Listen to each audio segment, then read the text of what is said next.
Yes, good evening to you all and happy public holiday. I hope you enjoy yourself. Those of you that don't like Monday, going to work on Monday, being so stressful and all of that. I think you had a free Monday to relax and enjoy yourself. And truth to it, I myself, I did not go out today. I was just indoor, right? Just relaxing and chilling with my children. I didn't go out at all. I didn't even step out of my room. Like I just stay inside, right? So that is what happened. So I believe some of you also enjoy yourself like this, right? And then some of you still have to go out to attend to one or two things. At least you have free opportunity to go out. And I hope we attended to our important needs. And now we are here to also share knowledge and learn. So I want to appreciate those of you that have taken your time to, um, first and foremost,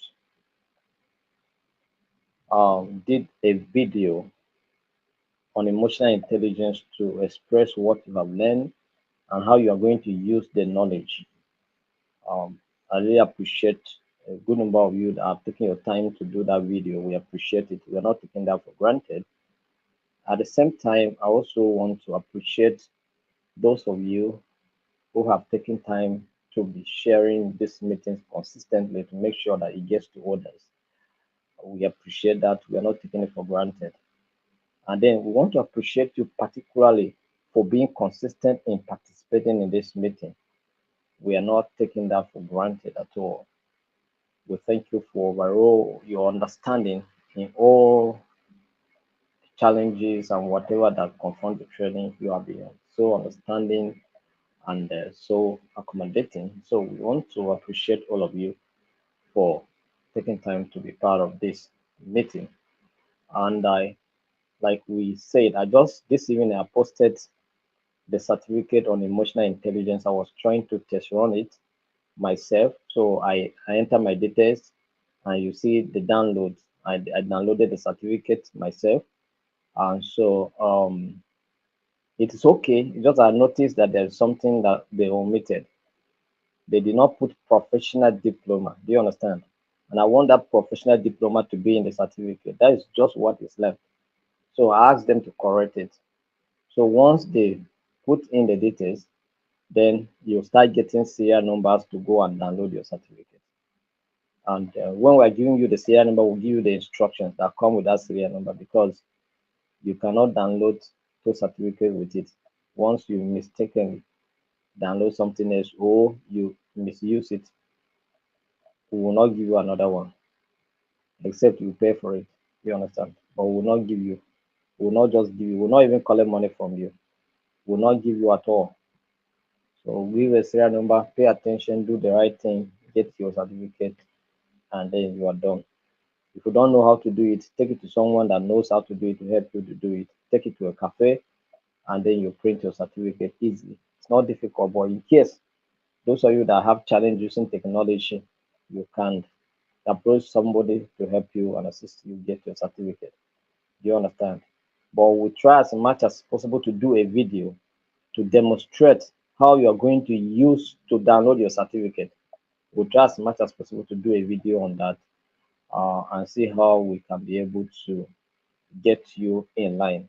So thank you very much for taking time to be part of this training, and we appreciate you all. So I welcome you um, for today's training, and today we are going to continue from where we stopped. We are looking at negotiation. That's what we're discussing. And yesterday we were looking at effective or communication in negotiation. And we'll look at the aspect of effective communication skills in negotiation and several other aspects that has to do with communication in negotiation. So today we are going to look at how we can negotiate um, in a multi-party set kind of negotiation. That is a multiple party negotiation or multi-party negotiation. You understand? This is a situation whereby you have different interested parties coming together to negotiate a certain thing. Here you are not having, it's not an individual kind of, or not two individuals maybe in negotiation you have different groups in the having interest in a particular issue, and you are here to negotiate. Diverse groups, do you understand? With diverse interests and perspectives. So how do you negotiate this kind of negotiation? So there are several factors that may necessitate this kind uh, of communication. Do you understand? So, and this is what we're going to look at today. And I hope that you are going to take time to be part of this and follow as much as possible as you can. So thank you very much once again for taking time to join us in this training. So now let's look at what we have here today. We are looking at multi-party negotiation, all right? One of the aspects that we're going to cover under multi-party negotiation, we are going to look at challenges and strategies in multi-party negotiation.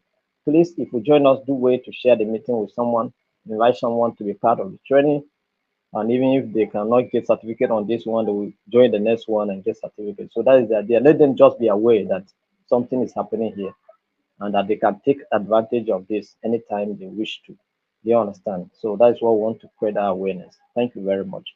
So challenges and strategies in multi-party negotiation.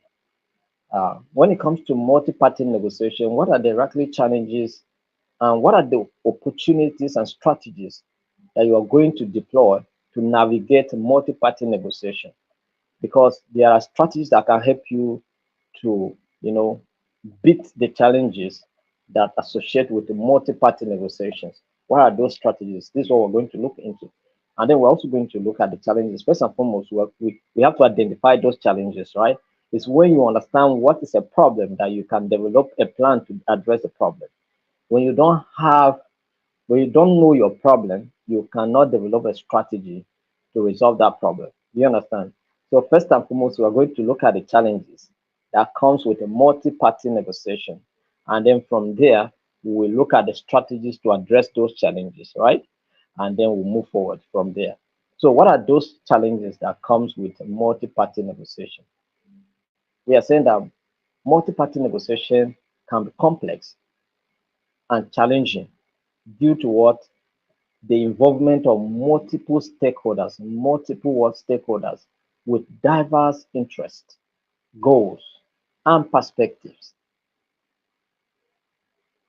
Because once it's a multi-party, it may be individuals, it may not necessarily be groups, it may be individuals, but many individuals in a negotiation process. Do you understand?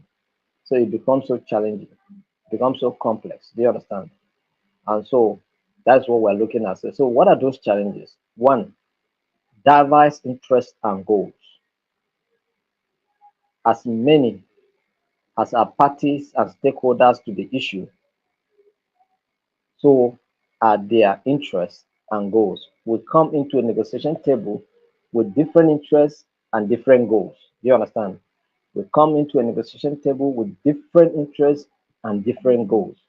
Do you understand? So each party may have different priorities, which can lead to what conflict and disagreement. Because once we have, we say that conflict occur as a result of what individuals pursuing their selfish interests. Do you understand? That is when you have conflict. And so, whenever you have individuals coming to a negotiation table with diverse interests, diverse goals, and priorities, then what do you expect? There can be conflict. There may be conflict because this everybody will be pursuing his or her agenda. Do you understand? So definitely there is going to be a clash of interest, and that can lead to conflict. And this is a problem. So diverse interests and goals are the number one challenges that you need to look into. All right. So number two challenge that we're looking at is communication barriers. Communication what barriers? Yes, misunderstanding can arise due to what cultural differences. We are not from the same place. As I'm talking to you now, we have different people now. People from Nigeria, people from Cameroon, people from Kenya, people from Zimbabwe, from people from Malawi, people from Ethiopia, people from Sierra Leone. You understand? They are here. They are connecting. And we have people from Pakistan as well that are connecting. Do you understand? So we have people from different areas. So assuming, for instance, now maybe this is a meeting that you can communicate with me directly now, and I give a room maybe for us to agree on a particular thing. You can see different ideas. You can see different arguments. And to some extent, it may lead to misunderstanding. Do you understand? Because sometimes presentation may vary. Do you understand? There's a way you have an idea, you want to present it, but the way you present it, someone can misunderstood you, and then it becomes a difficult problem. Do you understand? So misunderstanding can arise due to what cultural differences, because of maybe you use language that is not clear, jargons, all right, and varying communication styles. Some of us, we can communicate so gently but very very assertive, while there are some people that for them shouting or communicating with a high tune to them is that's the best they can do in their presence. It's not wrong. There's nothing wrong. But someone else may misunderstood them for shouting, that you are shouting. Why are you shouting? Mr. Ola, why are you shouting? No, it's not shouting. It's just that that is his way of communication. Do you understand? So you have to accommodate all of these differences. So these communication barriers can become a challenge and can lead to misunderstanding. And we told you that conflict is in layers. All right. And the first layer is what? Misunderstanding. Do you understand? So once there is misunderstanding, it leads to something else and escalates to what becomes so visible that we can say there's conflict. Do you understand? But it always starts from misunderstanding. And so communication barriers can lead to misunderstanding that can lead to what? Conflict. And it becomes a problem when it comes to negotiation. Are we getting it? Now, let's look at power imbalances. Power imbalances, assuming you come into a negotiation table with someone who, by virtue of a mere look, by mere looking, like you just looking at the person mirror, you know that this person is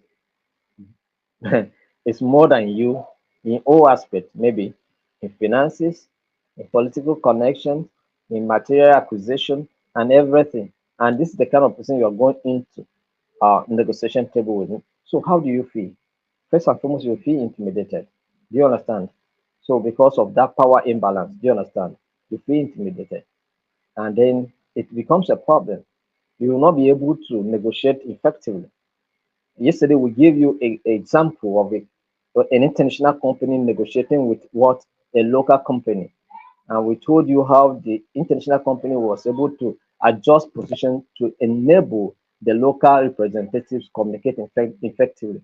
Do you understand? So we may have this kind of imbalances. We call it symmetric and asymmetric, but in this kind of situation, it's an asymmetric relationship. Imbalances, do you understand? Power imbalances. So it becomes a problem in negotiation. Do you understand? So whenever there's this, because true to it, you cannot have people in the same place and then they are all equal. No, you understand? Although it may not be challenging in situation whereby the parties, all of them to some extent, are way to do, even though if they are not equal, but at least they cannot be manipulated easily. Do you understand?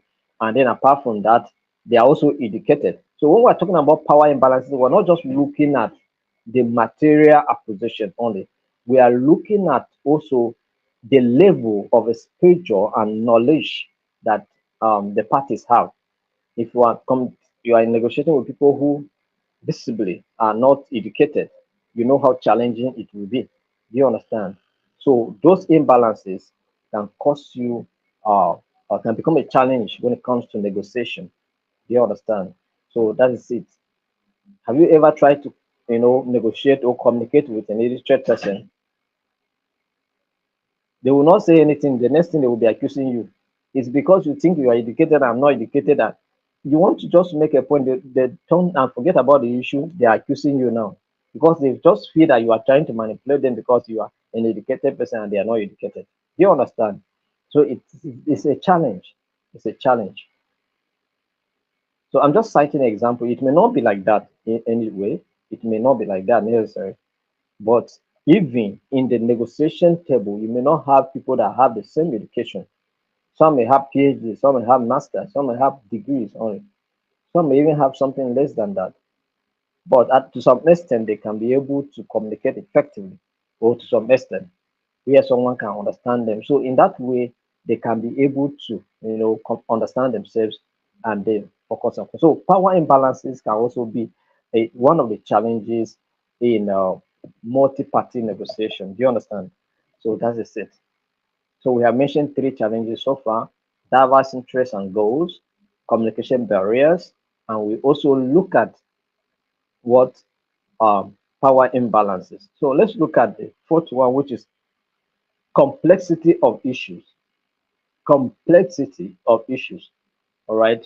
Well, now, the more parties involved, the more complicated the negotiation can become. Why? Because there may be increased what potential for confusion. Increase what potential for confusion. Because you may face north, another person will face south. You may reach conclusion, another person will take you back from where you began.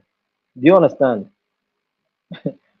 So you will be frustrated and confused, but it's based on the level of comprehension. So, and then this can complicate issues. Do you understand? And it makes negotiation become so cumbersome and difficult and tiring. Do you understand? That is what it is.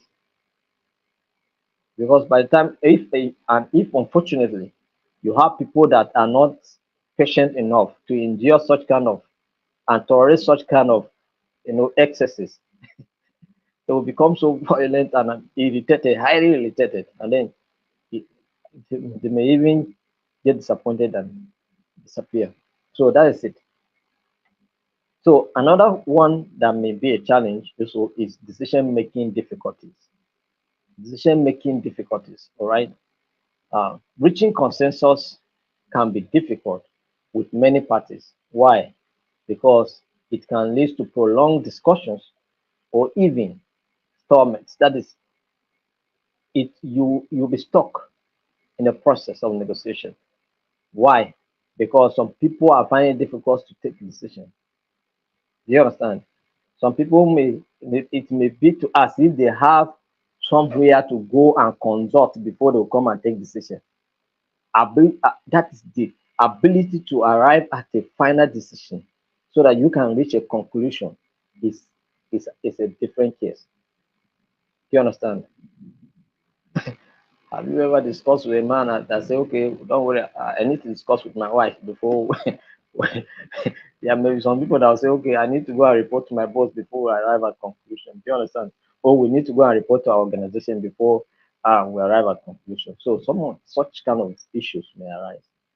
Do you understand? But your organization send you there to represent it. So why are you returning back to organization before you come back? Do you understand? There may be such kind of situation. Your organization believe that you have the credibility and the ability to represent it. That's why they sent you to go there. So why can't you take decision? No, they have to still go and consult so that some people are their security is very important and security of their work job. Do you understand? So that you're not going to take a decision and then you come back the next thing your sack letter is waiting for you. How can you take that kind of bad decision? So they have to go and consult before taking final decision. But it's possible that in the course of discussion, if there's any need for you to reach out to your management or anybody that you need to reach out to, you can still reach out to and then make a quick decision. Do you understand? So, but in whatever situation, there are some people that will intentionally try to start, stir the process of this negotiation. So that is it. So relationship dynamics is also another challenge because it's situation whereby parties in the past have their path crossed, and maybe in a negative way or in a friendly way, it can becomes a challenge in negotiation. If it's negative, there may be grievances that needs to be settled, and if the relationship was a positive one, then chances of favoritism and you know alliances may be there. Do you understand? So it's going to be a challenge. It's going to be a challenge. So relationship dynamics can become a challenge, whether friendly or negative. Do you understand? Whether it's a good, a positive or negative relationship, it can become what, a challenge. All right. So that's what it is. So far as negotiation is concerned, it can become a challenge because there may tend to be alliance. Some certain parties may go with and then sign on the other. Do you understand? So it can be a kind of um, creating, like, that's the best way to use alliance. It's like they having an allies. This one look at as an allies. Why this one look at as an alien? Do you understand? So it becomes problem. So we have time constraints. Times Time constraints can also become a challenge in multi-party negotiation. Why? Because some people don't have sense of urgency. For them, as long as it can take to resolve the problem, no issue. But there are some people that are working with time, and that is what I was discussing with those guys that are working on our website. I say we here we operate with sense of urgency. Do you understand? We operate with sense of high sense of urgency because a little delay, just one delay, will affect the whole process. Because I know that these people need to get their own certificate, and so it's not be good if they finish the exams. It's taking more than 2 weeks. There's no discussion concerning their certificate or the process has not been completed. It's going to be, it creates element of doubt, and we don't want such. Do you understand? So I have to put them under pressure. And today, everything was, you know, just 99% okay, except the little mistake I observed. And then we, you know, settle it. Do you understand? That's what it is. So sense of urgency is they were working according to their own timing. They didn't know what me I am facing here. They were just working on their own. So this is what it means. Both multiple party negotiation can cause this. So time constraint can become a factor in and a challenging one because it takes longer when it comes to multiple party negotiation. It's the negotiation become longer than expected. Do you understand? And then different timelines and urgency of levels differs. Do you understand? So all of this can become challenging. I hope you are following me. So these are some of the challenges that you may likely see when it comes to multi-party negotiation. Maybe you can do a recap of those challenges on your own if you can. But if you cannot, uh, we can do a recap quickly, all right?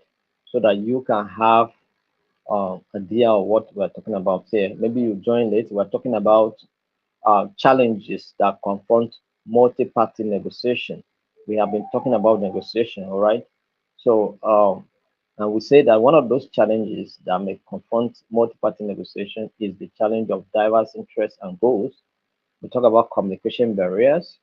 We talk about the complexity of issues. We talk about power imbalances, right? And then we also talk about decision making difficulties. We talk about time constraints and we talk about a relationship dynamics. So these are the challenges, and we have explained how this become a challenge.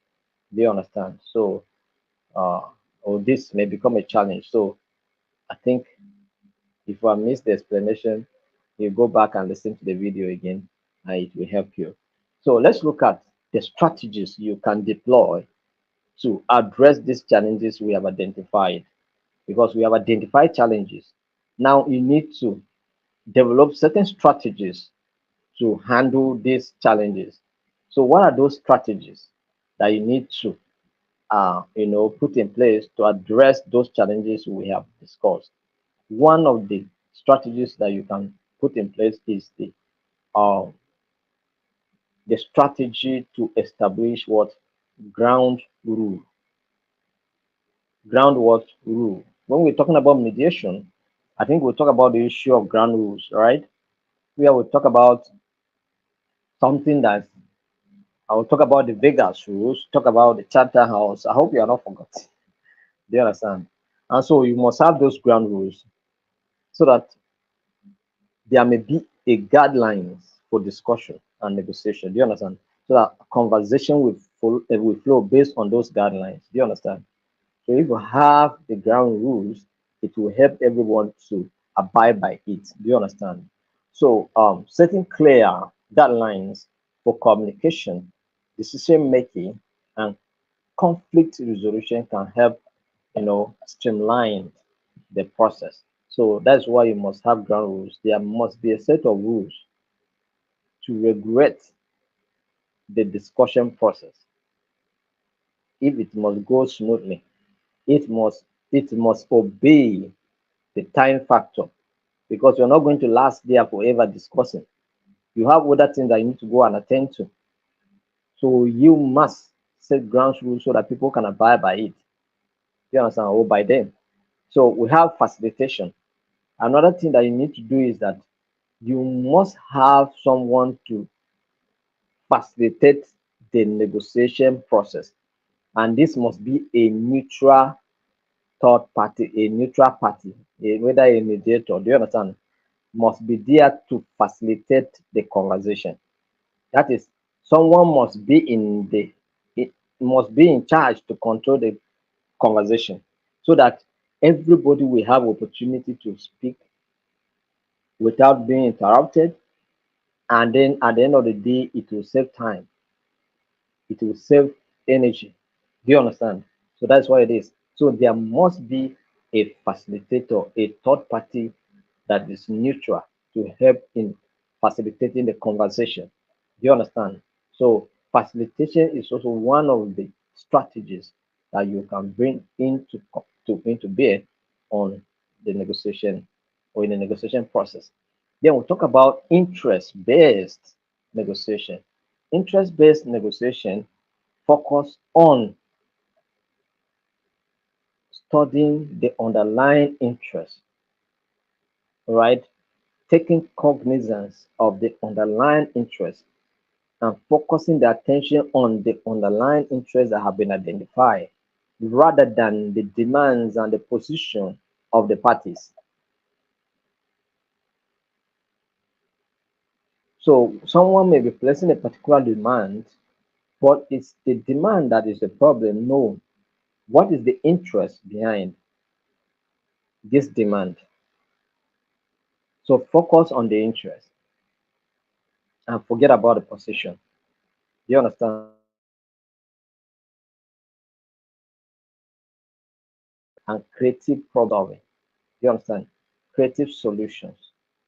So that is what this uh, strategy helps you to achieve. Promote collaboration and then uh, promote what creative problem solving. So that's number third strategy that we have discussed. Then the fourth strategy that I want to discuss with you is building relationship. All right, invest time in relationship building. Very critical. All right, before diving into negotiations to foster uh, trust and cooperation, build effective relationship. Have time to communicate. Have time to rapport. Do you understand? Create a kind of an environment whereby people can interact and then build network and also connect with one another before the negotiations start preparing. Let them have time and opportunity to interact with no one each other. Do you understand? Exchange pleasantries as much as possible before diving into what the conversation. So it's very, very important. Are we together? So that's what it means. Then we're talking about uh, strategies to address the challenges we talk about. So another strategy is effective communication, because talking about the issue of communication barriers, right? So now we're talking about effective communication as one of the ways to help you to address the challenges of multi-party negotiation. All right. So effective communication is one of those strategies that will help you to address that challenge. So encourage open dialogue, active listening, and clarification to minimize misunderstanding. Do you understand? So that is why you must promote effective communication as a tool to address those challenges we have identified. Do you understand? So ability to communicate effectively will solve you a lot of problems. In fact, 70% of the problems. Do you understand? So ability to communicate effectively will solve you so many problems. And that is why you must focus on developing your communication skills, improve your communication abilities. Very key. And then we look at divide and conquer. I'm not talking about divide and rule. I'm not talking about divide and rule. I'm talking about divide and conquer.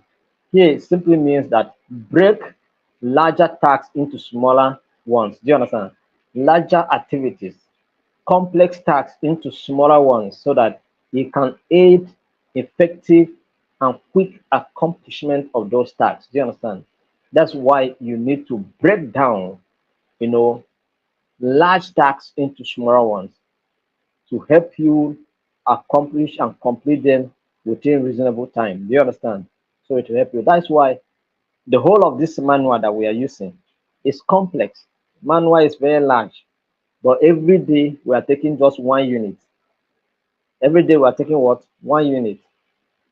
Every day we are taking 1 unit, and then we are moving in that direction. So before 1 month ends, we'll cover a lot of things.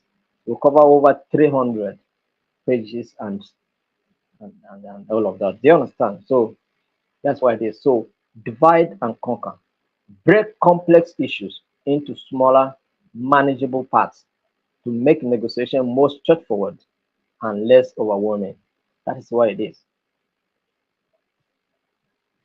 So divide and conquer, not divide and rule.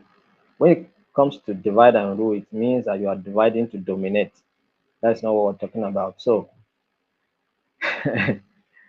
seek win-win solution. Seek what? Win-win solution. Create an environment whereby all effort will be geared towards making sure that everybody is a winner in the process. At the end of the day, everybody is marrying home. There's no need for you to come and promote a competitive environment there. We talked about types of negotiation yesterday, right? I hope you are not forgetting them. You are not forgetting integrative negotiation. You are not forgetting collaborative negotiation. You are not forgetting competitive negotiation or distributive negotiation. I hope you have not forgotten all of those stuff. All right. So that's good. So seek a win-win solution. Be an ambassador of all must win. Nobody is going to be a loser here. We must all win. Be that ambassador, right? So be a positive change maker. Make sure that everybody wins. Be an ambassador of peace for good. You understand? So an ambassador of peace may not wish evil for anybody, may not wish that someone should be a loser. So you now, being a student of this institute, you should be ambassador of peace and ambassador of good, putting people's perspective into concern, just taking people's perspective into concern, into consideration, taking people's concern into perspective. You understand? It will help to promote peace and create a collaborative environment whereby everybody will win at the end of the day.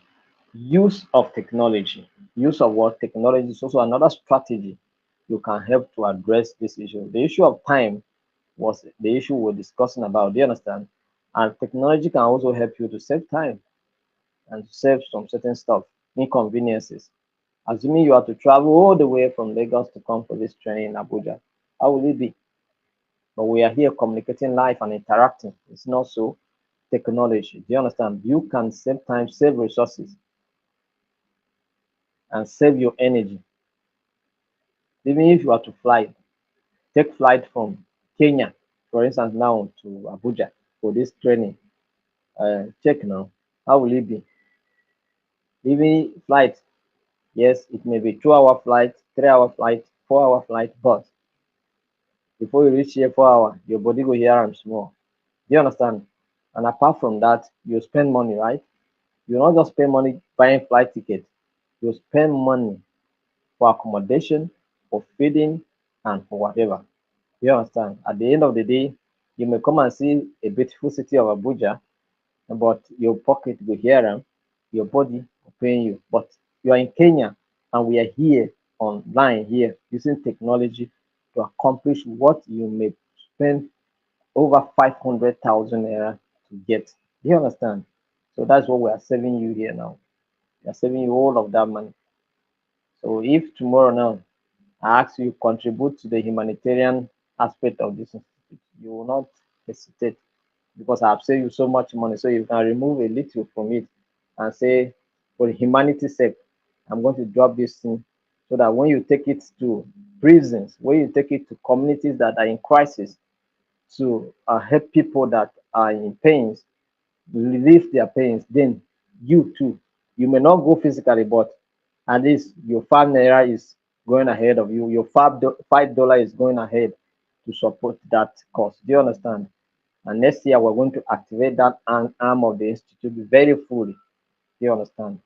So that we'll do humanitarian outreaches, organize skills acquisition training for young people, build skills, build capacity, make young people to be self-engaged.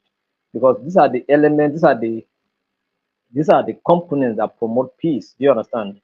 Because peace cannot be sustainable where people are hungry, where there are unemployment, where there are lack of employment opportunities, where people lack skills for self-reliance and all of that. So it becomes a problem. Do you understand? That's why when they call for protest, you see people protesting against protesters. Do you understand why? Because 5 naira is enough to buy people's conscience because they need that 5 naira for survival, and it becomes a problem. So we want to do outreaches, people. Do you understand? And as time goes on, like I say, some of you are joining from Sierra Leone, some of you from Kenya. Very soon we'll reach out to you. We want to have a chapter in your country. We want to have chapters in your countries. Do you understand? And then you'll be there to present the institute. So so just prepare yourself. There's something like this coming, and you will be among those that are going to be our officials in that country. So prepare yourself. You understand? So so by so doing, we will reach out to many people. Many people. Our target is by 2050, we should reach out to 1 billion people. Do you understand? In by the time we have that number, we know that yes, we have done a lot of work for peace. But by 5050, the world population will be like 10 billion. Do you understand? So that is just 1% of the world populations that we're talking about here. So that is it. So technology is one tool that we're going to use to achieve some of these things that I'm talking about. And one of those things is what you are doing here now. You are sharing this meeting through the means of technology. You are making someone else to be aware that something is happening like this and something will benefit them. So in a way, you are collaborating. We are all achieving this through what technology. Do you understand? And we are going far. So take it personal. Take it personal. That as a matter of peace, it's a personal project. So I need to do it because if peradventure I'm enjoying peace today, you cannot guarantee that you enjoy the same peace tomorrow. And if tomorrow you are not there, can you guarantee that your children will enjoy the same peace you are enjoying today? That's what you cannot guarantee. So that's why we must invest ourselves invest everything around us for peace. Do you understand? So technology is one tool that we're going to use to accomplish a lot of things. And so technology helps you to reduce the burden that are associated with multi-party negotiation. So use technology, engage the instrumentality of technology and to help you. Then talk about prepare for contingencies. Prepare for what? Contingencies. In the economy, we have what we call unforeseen contingencies in the economy. Why? Why do we call that? We call them unforeseen contingencies.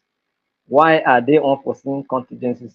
Things that may arise that were not anticipated or may not plan for, or things that you did not see in the course of your journey, but may come in the course of that journey. Do you understand?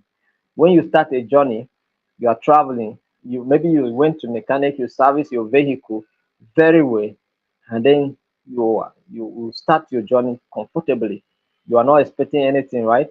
But suddenly, so what you did not see coming now comes. That is what we call contingencies, the unforeseen contingencies. Do you understand? Prepare for them. In the course of negotiation, those matters may arise. So how do you address them? Very important. All right. Very, very important. So anticipate potential roadblocks because they may come. So and develop a fallback. Develop what? A fallback plan to address them if they arise. Very important. Very, very, very important, right? So let's look at follow up. So after the agreement has been reached, create environment for check-ins. Do you understand? Follow up to make sure that the implementation is going according to plan. Do you understand? It's going according to the agreement you have reached. So these are some of the strategies that you are going to use to address those problems we outlined earlier. So can we recap those strategies that we have discussed? We talk about establishing ground rules and then bringing in facilitation, focusing on interest rather than position. Do you understand? That is interest-based negotiation. Talk about building relationship, effective communication. We talk about divide and conquer. Talk about the use of technology and setting a win-win situation, and then prepare for unforeseen contingencies and follow up. So these are the strategies you are going to use to address those problems. I hope you are still following me. All right.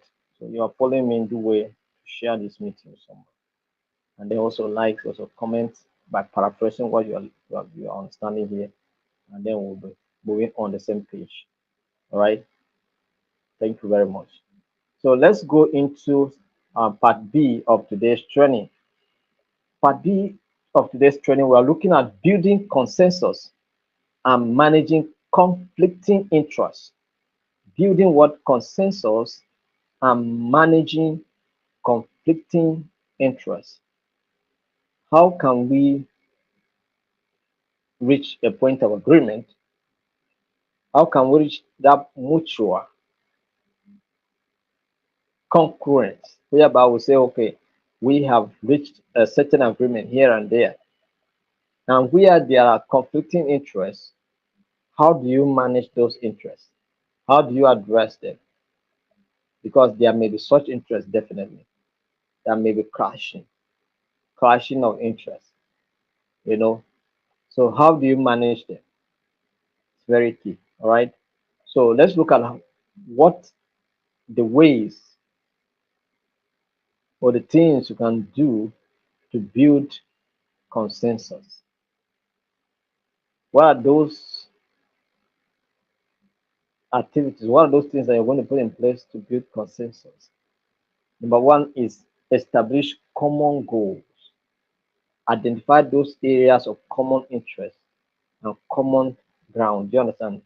Where you have mutual interest. Identify those areas where all the parties have mutual interest. Do you understand?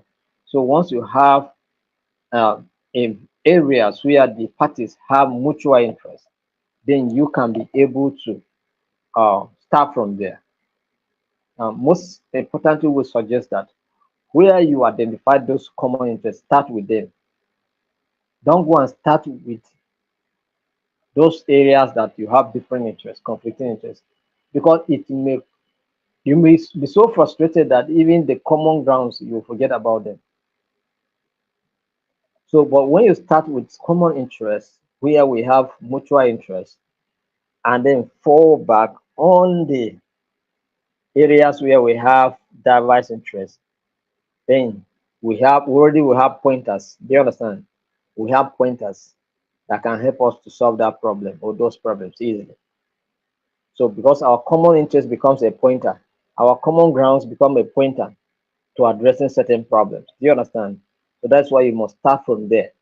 It's very key. All right. That's one way you can build consensus. Establish what common goals. What are those areas we have common interest? Then encourage open communications. All right. So make parties feel comfortable expressing, their views, their feelings. Let them feel free to express their opinions. All right, without any form of interruption, without any form of criticism. Do you understand? So just listen actively and then understand different perspectives of the parties involved, and that will help you to solve their problems. So, and that will help you to achieve consensus. Do you understand? Then we'll talk about utilize a structured process. Utilize what? A structured process. All right. Implement a clear framework for discussion, such as round robin, that is kind of brainstorming. Do you understand? And then facilitate dialogues to ensure that everyone has the opportunity to contribute. Give room for people to contribute their ideas and what they know. All right. So if we right, so if we're able to utilize structured process, then you can be able to reduce some of the stresses that come with negotiation, and most especially multi-party negotiation. Then we'll talk about prioritize interest over positions. We have discussed that one before. We say you should look at the underlying interest and not the position with the demands of the parties, right? Build effective and productive relationships, all right? Make the relationship be based on well trust and encourage collaboration. Very important. It helps you to explore different options that comes with negotiation. We talk about collaborative problem solving. Collaborative what problem solving? Engage all parties in brainstorming sessions to generate ideas. Encourage collaborative exploration of options that could benefit everyone. So don't just focus on your own interests and on your own benefits alone. Seek what benefits all. Seek what we, you know, create an environment whereby everyone leaves the negotiation table with a smile, not when someone leaves and threatening to deal with you.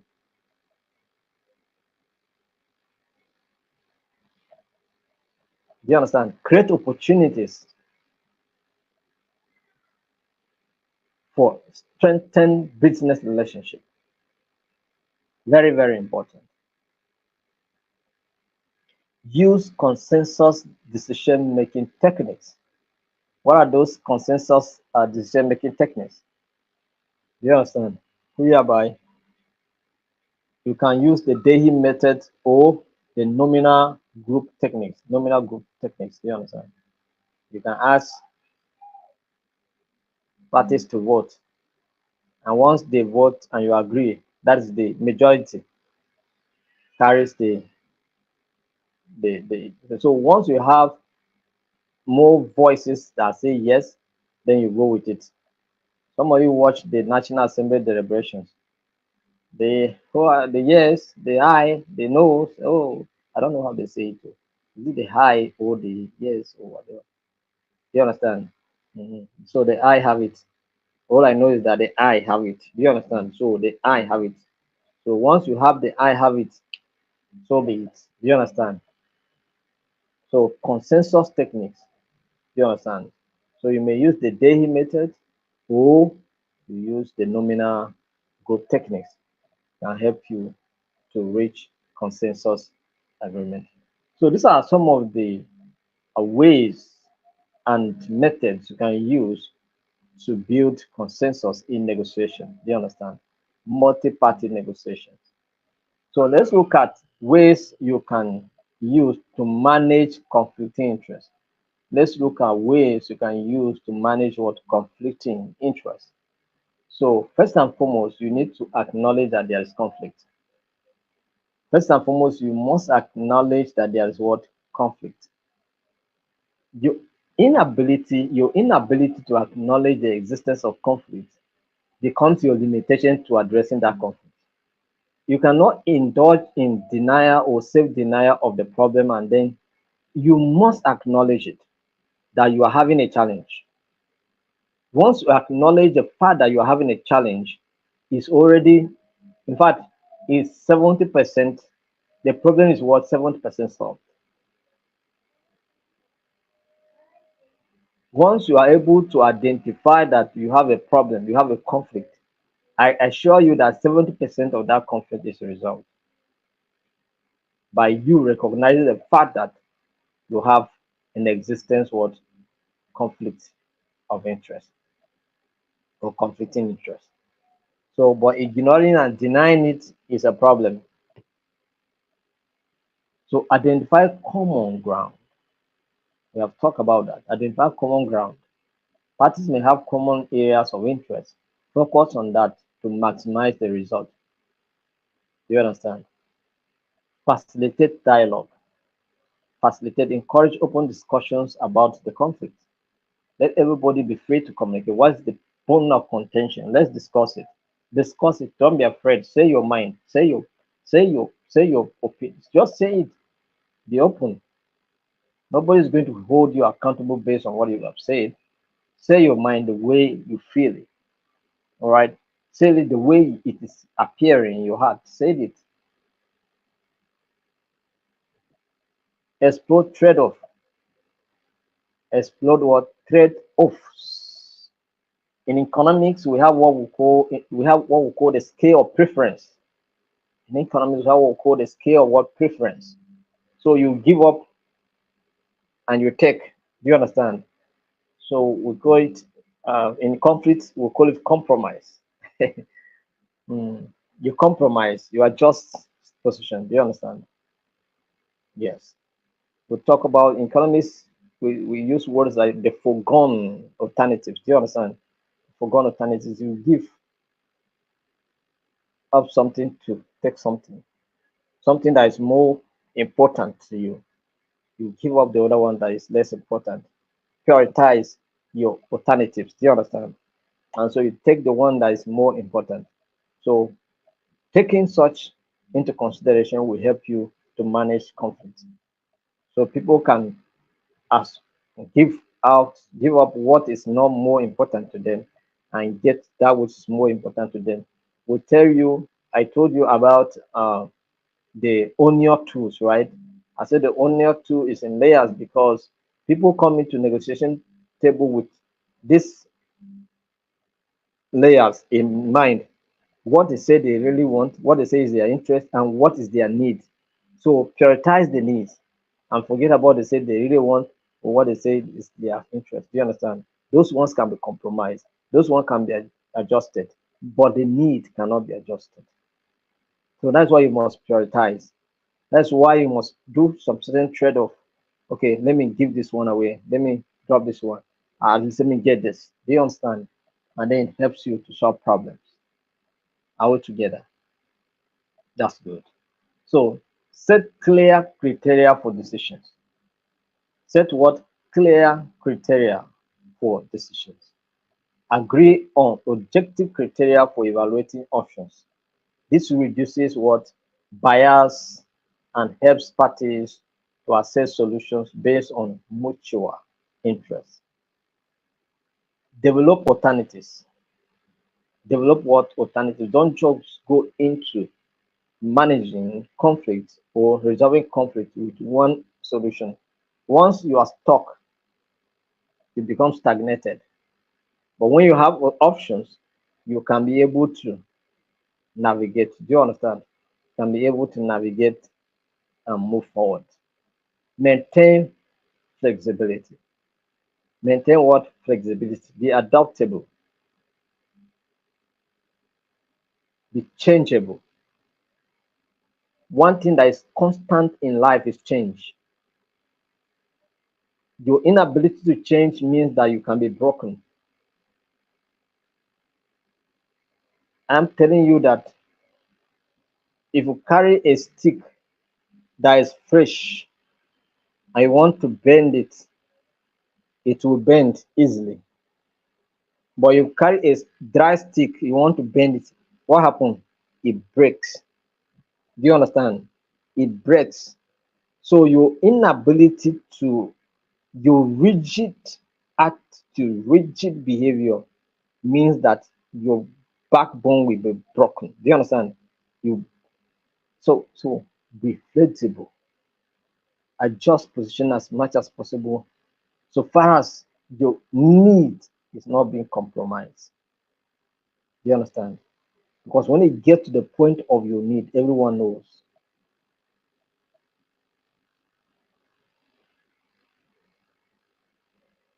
Yesterday we say you should draw baselines, right? Baselines, areas that you cannot go below or you cannot go above. Regular checks in, schedule follow-up meetings to assess interests and agreements.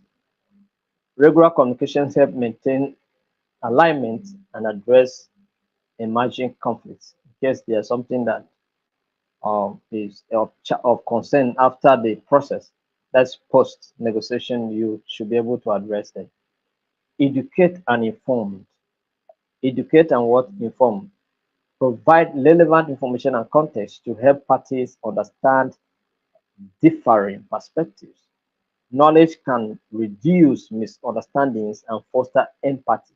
Knowledge is only when you know that you can empathize. It's only when you know that you can take a steps. It's only when you know that you can help. You can help. It's not so. It's only when you know that you can do.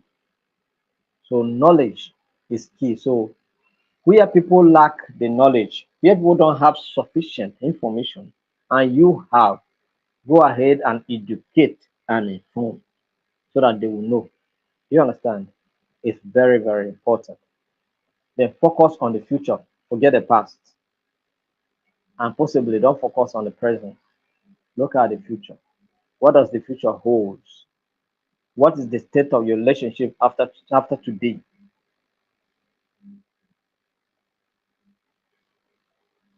If me and you were interacting here today now, if you see me in Lagos, how will you feel? Will you feel like offering me a cup of water, or you will use catapult and pursue me from Lagos? If you see me in Kenya, how will you feel? Will you feel like giving me a bottle of wine and taking me to safari park for me to go and look at those beautiful environments, or you will call immigration and police for me? Do you understand? So based on our interaction here. So, but if we focus on the future, that where am I going to meet with you tomorrow? I don't know when our path will cross again. So I am going to maximize today, but my focus is on tomorrow. Where are we going to be? Do you understand? So it's very important. So encourage parties to look forward rather than dwell on the past grievances. A forward looking approach can facilitate a more constructive dialogue. I'm not just dealing with you based on what is before me now, but I'm looking at us tomorrow. I'm looking at us what's tomorrow. And tomorrow is bigger than us. We don't know what will happen tomorrow. It may be someone you're looking down on today that may be your bridge to cross tomorrow.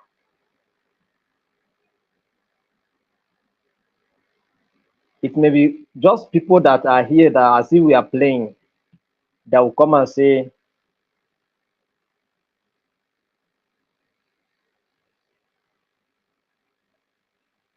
your every outreach to go and attend to the people in need. Don't worry, I will cover that budget. Do you understand? I am going to handle the budget single-handedly. You may not know them. You may not know that this person wrote that, but he is capable of doing it. Someone was asking me today because our convention is coming up in November. Someone was asking me, are there areas that they of sponsorship? Do you understand that he is willing to, apart from the fact that he's contributed his own convention fee, he now asks, are there areas of sponsorship? He's waiting for the details. Do you understand? He's waiting for the details so that he can, sponsor some aspect of the convention. This is the people we are dealing with. Do you understand?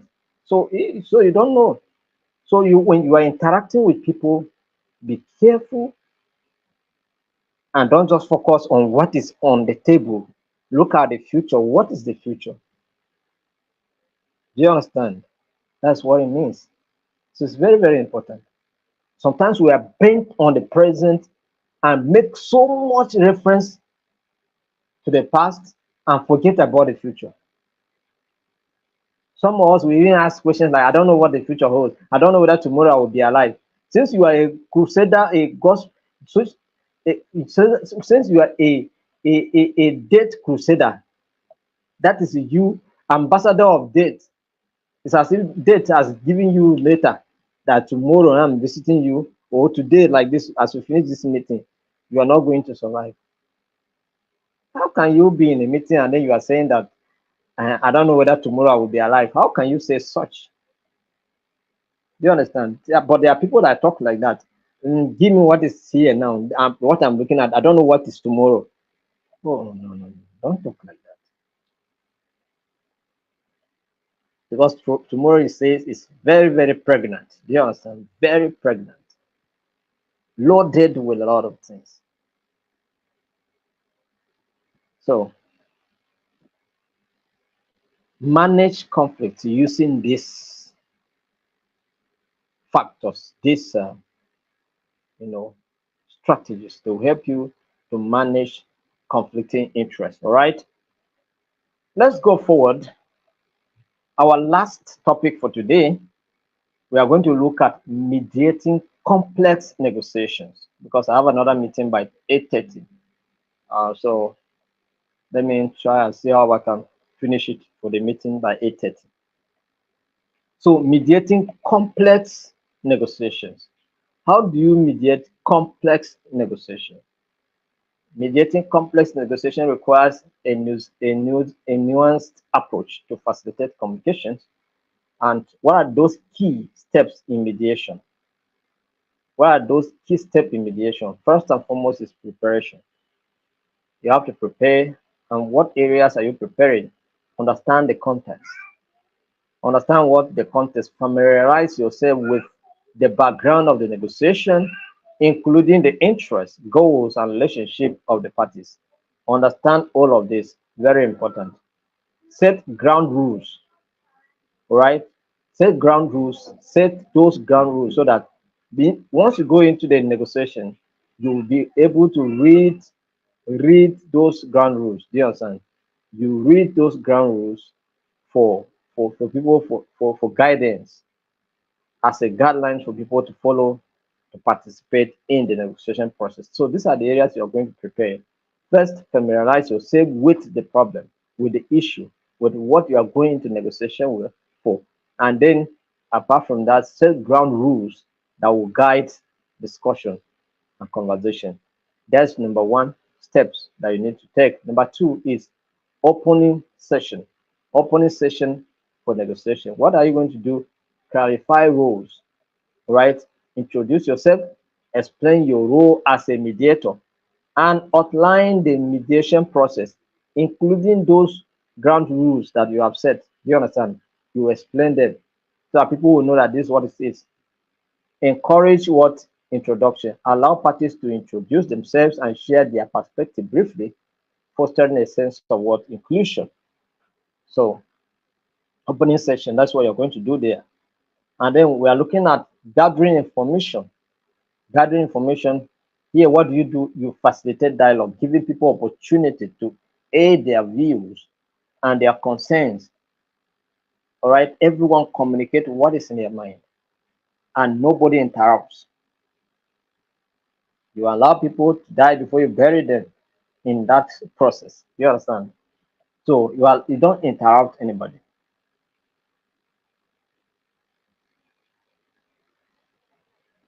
And then you, the mediator, you do what? You pay attention, listen actively, identify interest. In the course of attentive listening, you identify the interest as the parties share their opinions and their views and their concerns.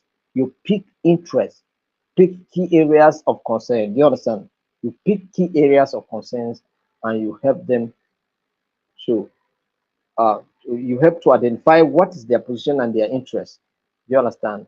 And that helps you to solve the problem. So exploring issues, break down complex issues. Like we say, break and conquer. Do you understand? Break down complex issues. Divide the negotiation into smaller, more manageable components to facilitate discussion. Encourage collaboration. It's very important. Encourage what? Collaboration, and let them able to address that together. Addressing conflict, where conflict arises in terms of maybe their emotions are high, and and there's tense situations, and then there are changes in tunes and all of that. You'll be able to deal with those things, because as a mediator you must be expert in understanding people's emotions. First and foremost, you are aware of your own emotions, and then you try to also understand and manage the emotions of others. Do you understand? Important. Managing disagreement also is one way you can address the conflicts that may arise. Then generating options, all right, facilitate brainstorming so that people can bring out ideas, bring out suggestions, bring out their opinions. Do you understand? All right, so that we can contribute effectively. Even the meeting we are going to have something to do with this brainstorming, because the meeting would have been maybe with two people, but I said no, let's do it. Let the other committee members, let's hear from them what they have to say, so that they give us an idea of how we are going to address the issue. You understand? So it's brainstorming is very, very important. Then evaluate options. Help parties assess the feasibility and acceptability of proposed solutions, guiding them towards collaborative agreement. Yes, you make emphasis and make them see reasons based on their conversation, based on their interest. Help them to see reasons why it should flow the way you are looking at. Do you understand? But still, they have the final say. If they say no, you don't have anything to do, you know, in that. So, building consensus, encourage compromise, clarify agreements, encourage what? Consensus, compromise, allow people to shed off certain things, and then for the purpose of reaching agreement. And then we'll talk about closing the mediation. Closing the mediation, all right? Closing what? The mediation. Formalize agreement and plan for follow-up. Plan for what? A follow-up. All of this, you define them. So you have to document the agreement, which outlining the responsibilities and timelines for implementation. Document the agreement reached, outline the responsibilities and timelines for implementation. Very, very important. Do you understand? So, strategies for effective mediation. What are those strategies for effective mediation? It's, these are the things that you are aware of. Remain as neutral as possible. Don't show any interest. Don't take sides. Don't don't don't don't don't don't demonstrate an iota of interest in anybody. You understand? Be as neutral as anything. Build rapport with the parties involved. Use active listening skills to be able to, contribute effectively to help them resolve their problem. Adapt and encourage the parties to adapt where possible. Encourage patience. Encourage what patience, the virtue of patience is also important. Remind parties that complex negotiation often take time, encouraging them to stay committed to the process. So, how to encourage them so that they will not come and be rushing and then take a hasty decision that will lead to failure. Utilize breaks where possible, where there are challenges, where tensions are high. You can call for a break time. People can go on break and calm down and come back for further discussions. Do you understand? So where you notice that there are high tensions, say, gentlemen, I think we need to go on break so that you go and refresh. So by the time they go and eat and take sweet drinks and come back, and their brains must have calmed down, must have been chilled to a sensible discussion. You understand? And then seek external expertise in case there are issues that you cannot address by yourselves, or you can ask, seek for external helps. You understand? And because sometimes the subject matter may not be in your area of understanding, so you have to seek for others' contributions. And so by so doing, you'll be able to, you know, uh, deal with the issues. So these are the ways you can effectively mediate, and then also the key steps to address mediations. We say you first and foremost you prepare open session, gathering information, exploring issues, addressing conflicts, and then generating options as well as building consensus. Closing the mediation are some of the aspects that you're going to follow. So, we'll talk about the strategies for effective mediation. Remain neutral, build rapport, use active listening, adopt flexibility or adopt flexibly, encourage patience, utilize breaks, and seek external expertise where necessary. Thank you very much. This is the much we can take for today. I hope that you learned something. I hope you got something in today's conversation.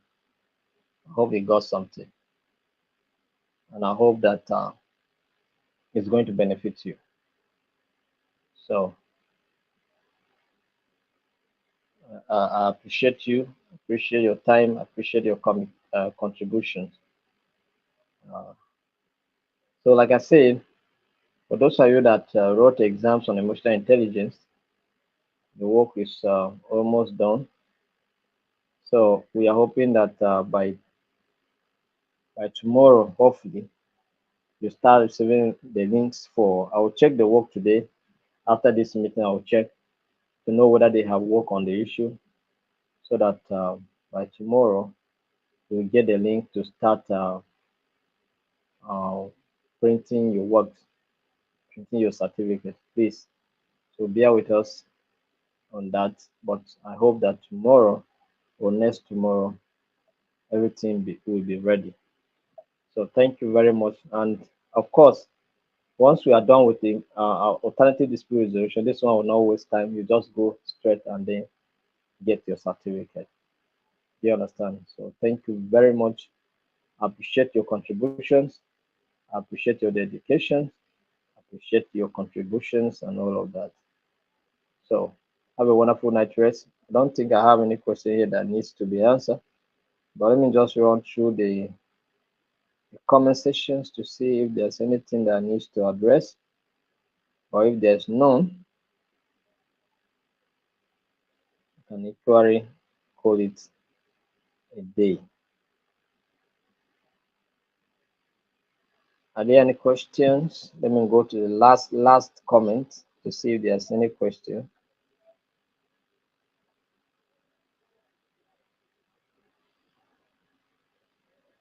All right, there are no questions, so have a great night rest. We'll see tomorrow same time by 7 p.m. for us to have more discussion on this topic. And then again, I say I will send you the manual, but I have not sent it yet. So I will send it this evening because I think it's in a good position now to send it out. So I'll send it this evening so that you can have it. Thank you and God bless you. See you tomorrow. See you tomorrow.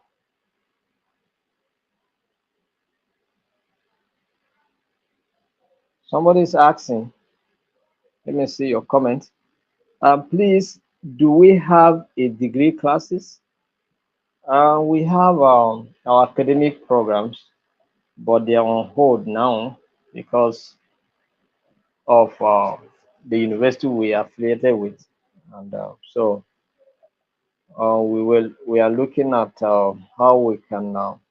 We are talking with other universities to see how we can move our students from that university to the university we are affiliated with. So, and there are some people even in Uganda here that I also reached out to say that we get the university there to affiliate with. But as soon as possible, for those of you that are in a university, working in a university, if you think you can help us to affiliate with the university, it will help us. But we have academic program that was ongoing, but we have to suspend it so that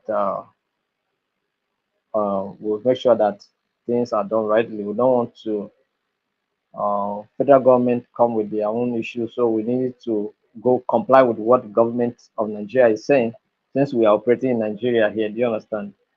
So that will not be going against what government says.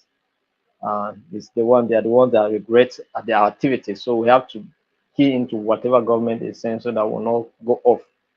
So we are still, but we're still working it out with some university in Nigeria here. If we're able to achieve that goal elsewhere that government doesn't have problem with, so be it.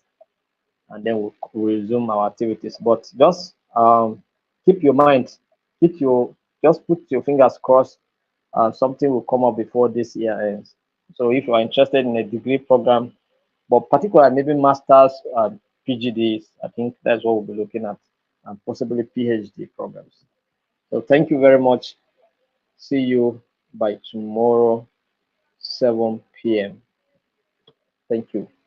Have a wonderful night rest.